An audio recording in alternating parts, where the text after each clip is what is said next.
देखो बच्चों, अभी हमें पढ़ना है कि कैसे हम लोग पोटेंशियोमीटर की हेल्प से किसी सेल का इंटरनल रेजिस्टेंस निकालते हैं। किस तरीके से पोटेंशियोमीटर की हेल्प से किसी सेल का इंटरनल रेजिस्टेंस निकालते हैं। तो ये जो कहानी है बेसिकली इसका कुछ हिस्सा इंटरनल रेजिस्टेंस वाले टॉपिक से को रिलेटेड है। मतलब इंटरनल रेजिस्टेंस जब हमने पढ़ा था तो वहाँ इसका कुछ रिलेशन है। क्या रिलेशन है बच्चे बताते हैं। अगर आप कुछ पन्ने पलटो और पीछे जाओ तो एक रिलेशन है बच्चे जो कि हमने स्टैब्लिश किया था, relation between internal register and external resistance. ये एक रिलेशन है, ये काफ़ी इंपॉर्टेंट रिलेशन है। इस रिलेशन के थ्रू हम आगे बढ़ते हैं। अब ये रिलेशन क्या था, हमने जब इंटरनल रेजिस्टेंस का टॉपिक पढ़ा था तो मैंने आपको बताया था कि एक रिलेशन आता है, इसमें कई चीज़ें आपस में कोरिलेटेड हैं। जैसे कि यहाँ पर इस फॉर्मूले में E है, V है, स्मॉल r है, कैपिटल R है। कोई बच्चा इसको इस फॉर्मूले को डिस्क्राइब कर सकता है starting top to bottom, starting से एंड तक। देखो बच्चे इधर देखो बोर्ड पे। जैसे मान लो हमारे कोई सर्किट है, एक सेल है, उसका कुछ इंटरनल रेजिस्टेंस है। ये एक सेल है, इसका ईएमएफ E है। ये एक्सटर्नल डिवाइस कनेक्टेड है जिसको हम कैपिटल R से रिप्रेजेंट कर रहे हैं। ये एक्सटर्नल डिवाइस मान सकते हैं और कुछ भी मान सकते हो। ये हमारा सेल है, ये उसका इंटरनल रेजिस्टेंस है।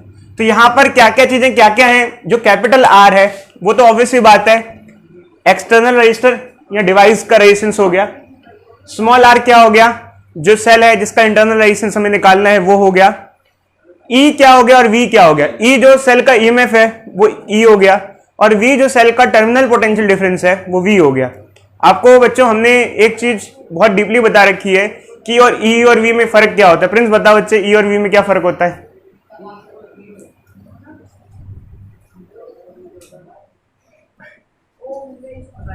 कृष्णम बताओ बच्चे, ई और वी में क्या फर्क होता है। जी आप बताओ, ई और वी में क्या फर्क होता है। इधर ई और वी में क्या फर्क होता है। हमारा होनहार बच्चा ही होता है सबसे। सर जो मतलब आपने आर लगाया है, कैपिटल आर रेजिस्टर लगा रहा है, इसको मतलब जो वोल्टेज इंटरनल रेजिस्टेंस आके मिलेगी, मतलब कट होके मिलेगी, उसको वी बोलेंगे। और जो बैटरी की टोटल है जैसे कि मतलब 10 वोल्ट है तो वो ई होगा। देखो बच्चे, ई मतलब थियोरेटिकली जो बैटरी का ईएमएफ होता है, इधर देखो इधर, थियोरेटिकली जो बैटरी का ईएमएफ है वो ई होता है। बट जितना ईएमएफ होता है वो पूरा का पूरा नहीं मिल पाता है। ये कुछ देगा, इसका कुछ हिस्सा ये खा जाएगा, यही खा जाएगा। तो बचा हुआ जो मिलता है इसको, इसे कहते हैं टर्मिनल पोटेंशियल डिफरेंस। उसको V से रिप्रेजेंट करते हैं। और V का क्या फॉर्मूला होता है हमने बता रखा है आपको, V is equal to E minus IR। ये इसके पास जो सेल है उसका ईएमएफ E है, तो थियोरेटिकली उसको E वोल्टेज देना चाहिए, बट उसका खुद का इंटरनल रेजिस्टेंस कुछ वोल्टेज खा जाता है, तो बच्चा कुछ मिलता है, उसे कहते हैं V टर्मिनल पोटेंशियल डिफरेंस।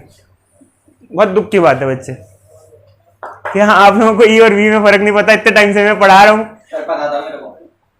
ठीक है। तो ये हमारी कुछ रिलेशंस हैं। अब हम आगे की बात करते हैं। हमको किसी ने एक सेल पकड़ा दिया और उसका कुछ इंटरनल रेजिस्टेंस भी है और कहा कि भाई इसका इंटरनल रेजिस्टेंस मेजर करो। हमको किसी ने एक सेल पकड़ा दिया, उसका कुछ इंटरनल रेजिस्टेंस भी है और हमसे कहा गया कि बताओ इसका इंटरनल रेजिस्टेंस। अब इसको हम पोटेंशियोमीटर में किस तरीके से यूज करेंगे, इसके लिए बच्चे हम सेटअप बनाएंगे। सेटअप में क्या होगा हमारे पास, ये हमारा एक पोटेंशियोमीटर है, ये ड्राइविंग सर्किट होगा हमारे पास।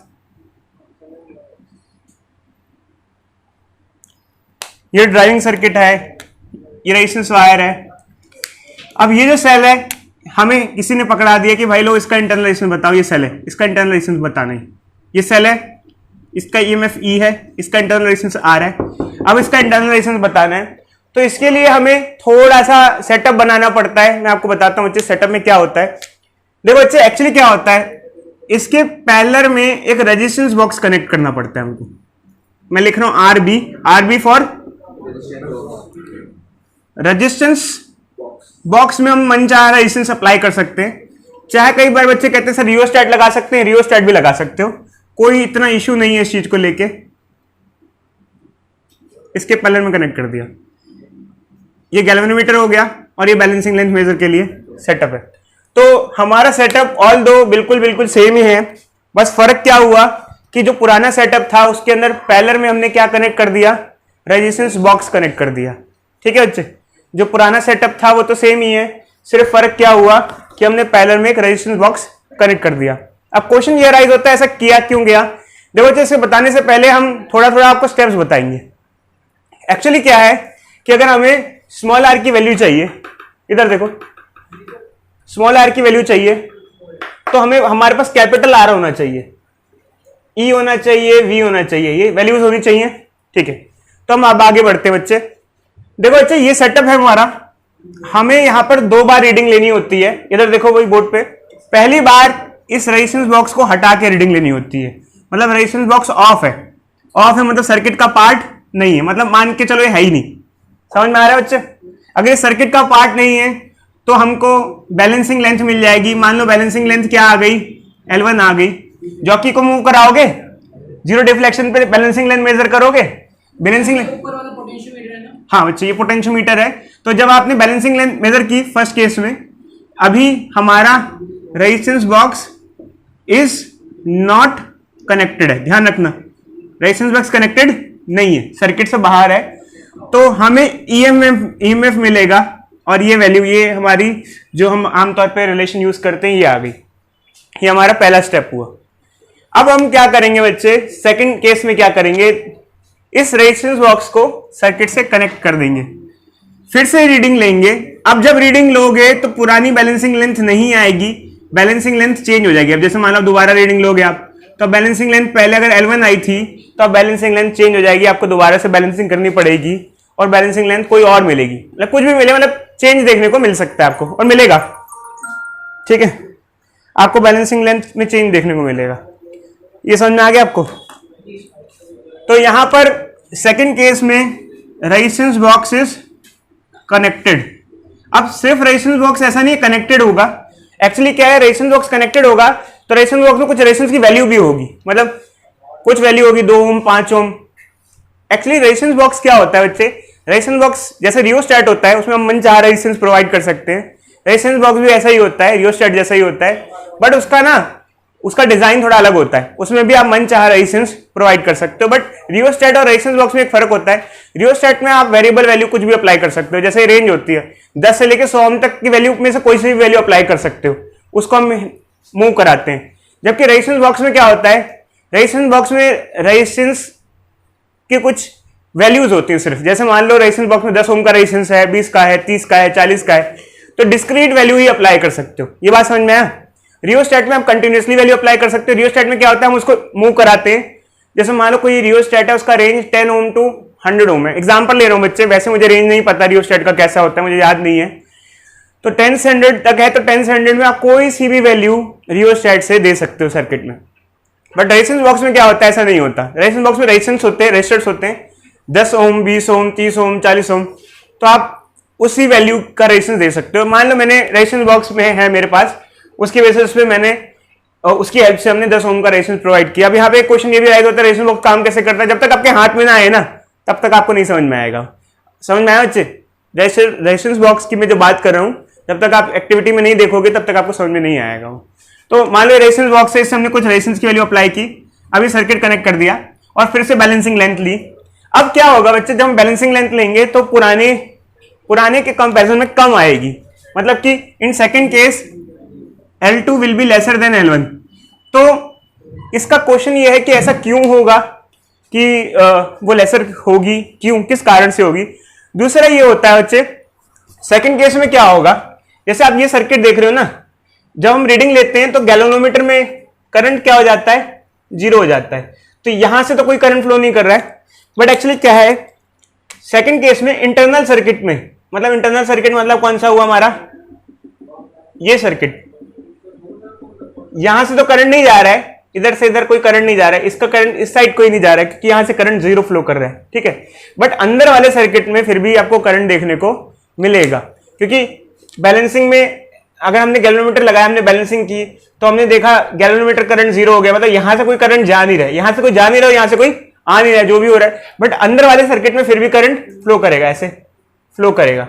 अब इससे क्या मतलब है, एक्चुअली क्या है, और दूसरा बैलेंसिंग लेंथ कम क्यों आई, मतलब पहले केस में बैलेंसिंग लेंथ ज्यादा आई, दूसरे केस में बैलेंसिंग लेंथ कम आई। देखो हुआ क्या, सेकंड केस में बच्चों हमने जब इसके साथ में रेजिस्टेंस बॉक्स कनेक्ट किया, तो पहले केस में अगर आप देखते कनेक्टेड नहीं था, तो जब आपने बैलेंसिंग की थी, जैसे हमने बैलेंसिंग की थी फर्स्ट केस में, तो सर्किट में कोई करंट नहीं था, तो हमको जो वैल्यू मिली सेल की वो ईएमएफ की वैल्यू मिली, ईएमएफ पर्टिकुलर ईएमएफ की मिली।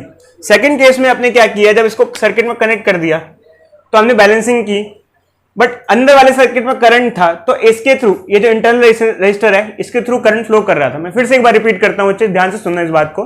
पहले केस में जब हमने रीडिंग ली तो ये सर्किट का पार्ट नहीं था, जब ये सर्किट का पार्ट नहीं था तो इस वाले सर्किट में बताना चाहिए, ये वाला सर्किट जैसे है, क्या इसके अंदर करंट फ्लो कर रहा था? ये वाला सर्किट इस बैटरी के थ्रू करंट फ्लो कर रहा था? नहीं कर रहा था, क्योंकि आपने जब देखा गैल्वेनोमीटर में जीरो डिफ्लेक्शन है, तो इस यहां से लेके यहां तक कोई करंट फ्लो हो रहा था? नहीं कर रहा था। बट सेकंड में जब हमने इसको कनेक्ट कर दिया तो भले ही इस वाली लाइन से और इस वाली लाइन से कोई करंट नहीं जा रहा था, बट अंदर वाले सर्किट में करंट फ्लो कर रहा था, मतलब बैटरी के थ्रू और इसके थ्रू करंट जा रहा था।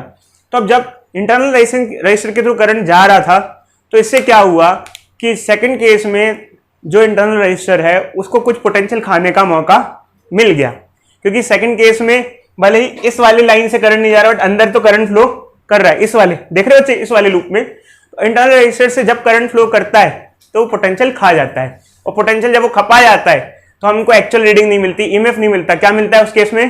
Terminal potential difference. क्या मिलता है? वी मिलता है। तो सेकंड केस में जब हम बैलेंसिंग करेंगे तो हमें ई नहीं मिलेगा, वी मिलेगा, और बैलेंसिंग लेंथ कम आएगी। कम क्यों आएगी?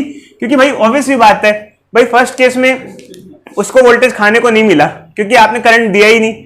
फर्स्ट केस में कनेक्टेड नहीं था, इससे करंट जा ही नहीं रहा था। सेकंड केस में इससे अंदर तो करंट फ्लो कर रहा है, तो जब इंटरनल रेजिस्टर से करंट फ्लो कर रहा है तो कुछ वोल्टेज उसने खा ली। तो जब इंटरनल रेजिस्टर से करंट फ्लो करता है तो हमको ईएमएफ नहीं मिलता। क्या मिलता है उस केस में? टर्मिनल पोटेंशियल डिफरेंस मिलता है, और ये हमको ये मिल गया। अब बच्चों हमको क्या करना होता है, हम क्या करते हैं, इसको डिवाइड कर देते हैं, जो वैल्यूज आती है। क्या आएगा बच्चे? डिवाइड करके बताना। E by V is equal to L1 by L2। L1 कौन सी लेंथ थी जब ये कनेक्टेड नहीं था? L2 कौन सी लेंथ थी जब ये कनेक्टेड था? इसकी वैल्यू हम यहां पुट कर देंगे। E बाई वी की वैल्यू क्या हो जाएगी? L1 by L2 minus 1 into R। अब ये R क्या है? जो वैल्यू हमने रजिस्टर बॉक्स की रजिस्टर कनेक्ट किया है, बाद में जो सेकंड टाइम में कनेक्ट किया था उसकी ये वैल्यू होती है R। फर्स्ट टाइम हम लोग रेजिस्टेंस बॉक्स हटा के रीडिंग लेंगे तो बैलेंसिंग लेंथ L1 आएगा। सेकंड टाइम हम लोग रेजिस्टेंस बॉक्स लगा के रीडिंग लेंगे तो रीडिंग L2 आएगा। जो रेजिस्टेंस बॉक्स लगा के रीडिंग ली जाएगी वो पहले से रीडिंग कम होगी, क्योंकि जब रेजिस्टेंस बॉक्स लगाओगे तो सर्किट में करंट फ्लो करेगा तो उसको वोल्टेज खाने को मिल जाएगा। तो उतना वैल्यू हमको देखने को नहीं मिलेगा। तो यहां पर अगर हमें इंटरनल रेजिस्टेंस या स्मॉल r की वैल्यू निकालनी है तो पहले हमें रेजिस्टेंस बॉक्स हटा के रीडिंग लेनी पड़ेगी, फिर रेजिस्टेंस बॉक्स लगा के रीडिंग लेनी पड़ेगी, और जो रेजिस्टेंस बॉक्स हमने लगाया है, मतलब जो रेजिस्टेंस हमने लगाया है उसकी यहाँ वैल्यू पुट करनी पड़ेगी। तो ये तीन चीज पुट करेंगे और यहाँ से हमारा सॉल्यूशन आया था। इससे ज्यादा कुछ भी नहीं है बच्चों। देखो बच्चे, हमारे पास ये दो क्वेश्चंस हैं, और पहला क्वेश्चन जो है वो to determine internal resistance of cell के कॉन्सेप्ट पे है। तो देखो बच्चों, जैसे मैंने आपको बताया था कि इन द केस जब हम लोग किसी सेल का इंटरनल रेजिस्टर डिटरमाइन करते हैं तो दो बार रीडिंग लेते हैं। पहली बार रजिस्टर लगा के हटा के, दूसरी बार रजिस्टर लगा करके।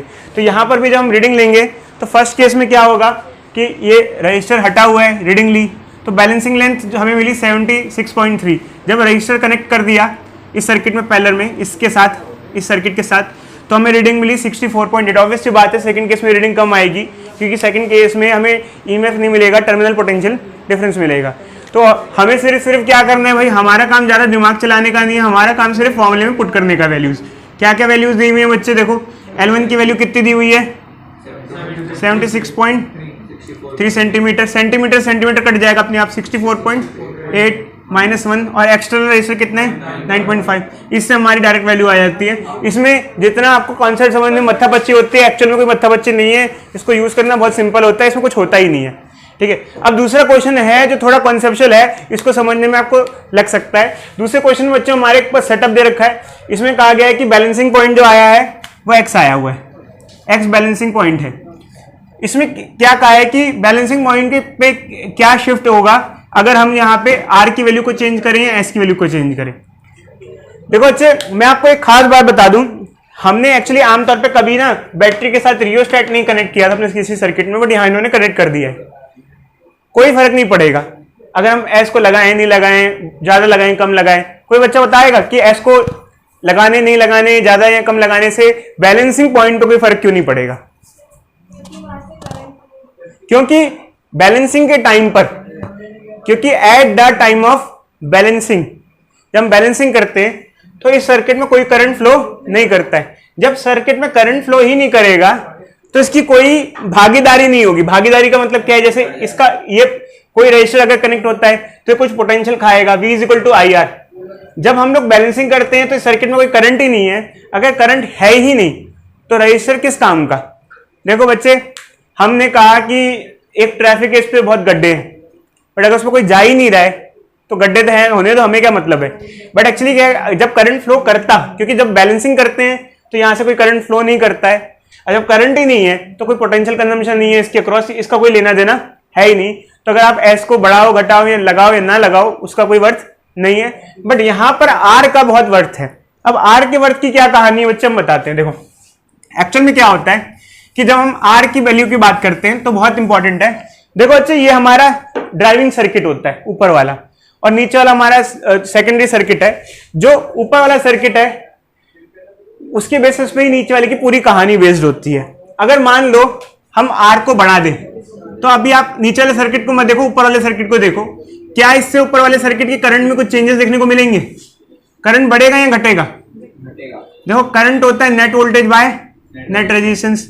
अगर आपने इसको बढ़ाया तो नेट रेजिस्टेंस बढ़ गया तो करंट सर्किट में घट गया, तो इस सर्किट में करंट घट जाएगा। ठीक है, जब करंट घट जाएगा तो ये जो रेजिस्टेंस वायर है इसके अक्रॉस पोटेंशियल ड्रॉप क्या होता है? IR होता है। रेजिस्टेंस वायर के अक्रॉस पोटेंशियल ड्रॉप क्या होता है? IR। जब करंट घट जाएगा तो पोटेंशियल ड्रॉप क्या हो जाएगा? घट जाएगा। पोटेंशियल ग्रेडियंट क्या होता है? Potential drop per unit length. अगर पोटेंशियल घट गया तो पोटेंशियल ग्रेडियंट घट गया। EMF क्या होता है? Potential gradient into balancing length. जो सेल का EMF है वो तो फिक्स्ड है, वो तो कांस्टेंट है। अगर पोटेंशियल ग्रेडियंट घटा ये और ये कांस्टेंट है तो ये क्या हो जाएगा? बढ़ जाएगा। मतलब बैलेंसिंग लेंथ क्या हो जाएगी? इंक्रीज हो जाएगी। अब ये जो कॉन्सेप्ट है उसी को समझ में आएगा जिसको पूरा कॉन्सेप्ट ढंग से समझ में आया है, और जिसको पूरा कॉन्सेप्ट समझ में नहीं आया उसको नहीं आएगा। लास्ट क्लास में मैंने एक वीडियो की स्टार्टिंग की थी तो मैंने आपको बताया था कैलकुलेशन करते कैसे हैं। तो मैंने सबसे पहले आपको बताया था कि हम इस सर्किट में करंट निकालते हैं, फिर इस रजिस्टर वायर के अक्रॉस पोटेंशियल ड्रॉप निकालते हैं, फिर हम पोटेंशियल ग्रेडियंट निकालते हैं। ये फॉर्मूले हमने स्टेप वाइज दिखाए थे, 4-5 फॉर्मूले लगते हुए। अगर आपको 5 फॉर्मूले समझ में आए तो आप ये समझ सकते हो। तो बैलेंसिंग लेंथ यहाँ क्या हो जाएगी? इंक्रीज हो जाएगी, और ये जो बैलेंसिंग पॉइंट है ये राइट साइड शिफ्ट हो जाएगा। यहां तक बच्चे